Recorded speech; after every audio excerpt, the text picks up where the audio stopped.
নিজের প্রথম আইপিএলেই হায়দ্রাবাদকে চ্যাম্পিয়ন করে বীরের বেশে দেশে ফিরলেন মুস্তাফিজুর রহমান। আইপিএলে সাফল্যকে বড় করে না দেখে এখান থেকে ভবিষ্যতের প্রেরণা খুঁজছেন কাটার মাস্টার।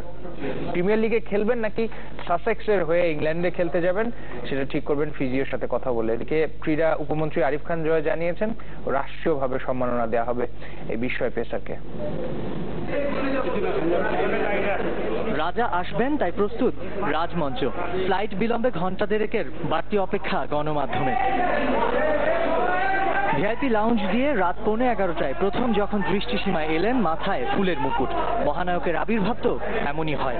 প্রধানমন্ত্রীর পক্ষ থেকে অভিনন্দন বার্তা নিয়ে বিমানবন্দরে ক্রীড়া উপমন্ত্রী আরিফ খান জয়। এই বিশ্ব ক্রিকেটাঙ্গনের এক বিরল প্রতিভা, যে সৌভাগ্যের নবরাজ কুমার তাকে জাতীয় বীর খেতাবে ভূষিত করেছেন আজ মাননীয় প্রধানমন্ত্রীর পক্ষ থেকে।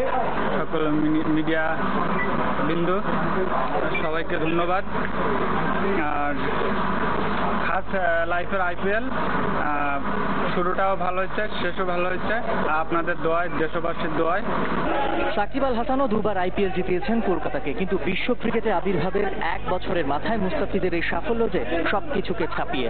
প্রায় 2 মাসে অসম্ভব সব কীর্তি। বিশ্ব ক্রিকেটে মুস্তাফিজ এখন অন্য এক উচ্চতায়। মাঝে নিজের জীবনের অনেক কিছুই বদলেছে, তবে বদলায়নি পুরনো সেই লাজুক স্বভাবের ছেলেটি। না, আমি তো ইংলিশ খুব বেশি ভালো পারি না, অল্প ক্রিকেটের ভাষায় কিছু পারি। সবাই আমার কাছ থেকে বাংলা শিখতে চায়, সবাই অনেক মজা পায়।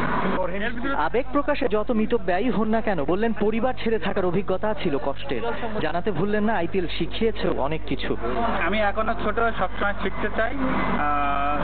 সবার অনেকে ছিল, অনেক দেশের।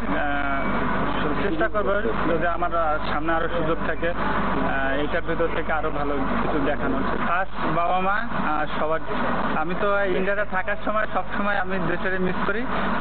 তবে মোহামেডানের হয়ে ঢাকা লিগে খেলবেন নাকি সাসেক্সে যাচ্ছেন সেটা নির্ভর করছে নিজের সুস্থতার উপর।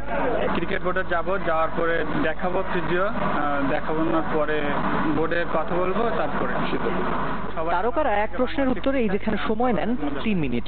এই সময়ে মুস্তাফিজের 9টি প্রশ্নের উত্তর দেয়া সারা। মুস্তাফিজ এমনই, মুখে নয় বলের ভাষায় কথা বলতে যিনি বেশি স্বচ্ছন্দ। সামিউল টিটু, চ্যানেল 24, ঢাকা।